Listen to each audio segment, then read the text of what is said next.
तो नमस्कार प्रणाम स्वागत बरुआ सबके राइटर आशिक अभिषेक के चैनल पर। और सब बताएं आप सब कैसन बानी। उम्मीद करते रहुआ सब भी बढ़िया होखब, अच्छा होखब, मस्त होखब, तंदुरुस्त होखब।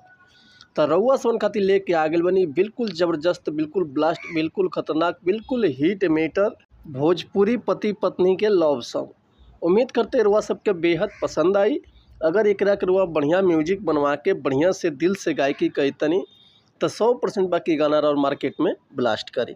लेकिन इससे पहले रुआ समन से एगो बात कहल चाहब कि अगर रुआ गायकी में इंटरेस्ट बा आ गायकी कल चाहता नहीं, गायकी रुआ के पसंद बा, रुआ के बढ़िया मीटर नहीं मिलत, बढ़िया से गाना नहीं मिलत, बढ़िया म्यूजिक नहीं मिलत, बढ़िया से रिकॉर्डिंग नहीं हो पावत, तो रुआ अगर हमारा चैनल पर आ गए बिन तो रुआ समन के निराश भइले के जरूरत नहीं है।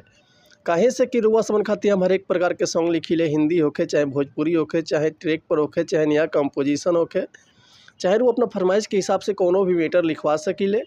लव सॉन्ग, ऑर्केस्ट्रा सॉन्ग, बेवफाई सॉन्ग, पूर्वी, निर्गुण, भजन, लोकगीत, लयदारी, रंगदारी, जातिवाद सॉन्ग, चाहे जिला स्पेशल गाना, चाहे वो अपना मन पसंद के कोनो भी मेटर लिखवा सकीले, वो बिल्कुल उचित चार्ज पर। तो ये से कहल चाहब रहुआ सबन से कि रहुआ अगर हमारा चैनल पर आ गए बनी, चैनल पर नया बानी, चैनल पर पहला बार आयल बानी, तो चैनल के सब्सक्राइब कर ली, बेल आइकन प्रेस कर ली, ताकि कोनो वीडियो अपलोड करी तो सबसे पहले नोटिफिकेशन रहुआ सबन के मिले। अगर वीडियो रुआ सबके अच्छा लागता, गाना पसंद आवता तो एगो प्यारा से कमेंट कर दी। चलिए देर ना करते हुए आज के मीटर देखल जा कैसे बा, का एकर लय बा, का एकर धुन बा, ये रुआ सबन के हम गा के बताओ। तो उम्मीद करते रुआ सबके बेहद पसंद आई। तो देर ना करते हुए चलिए देखिए आज के गाना कैसे बा। एगो पति के पत्नी अपना पति से नाराज हो गई बड़ी। देखिए वो पति कैसे अपना पत्नी के मनाओ तरे, का कहत तरे, कौना भाव में कैसे मनाओ तरे, देखिए कैसे गाना बा। नथिया कहलू त नथिया हलैनी, झुमका कहलू त झुमका मंगैनी। ए सोना आखिर का कमी कैले बनी तोहरा के हो कि नथिया कहलू त नथिया हलैनी, झुमका कहलू त झुमका मंगैनी, बोलेलू नहीं बलम से। ये मोर धनिया हो सोना सुगनिया हो, ये मोरे धनिया हो सोना सुगनिया हो, मुहावा फुलवलू काहे हमसे।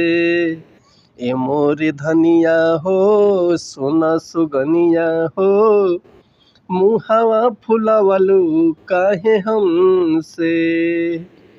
नथिया कहलू त नथिया हलैनी, झुमका कहलू त झुमका मंगैनी, बोलेलू नहीं बलम से।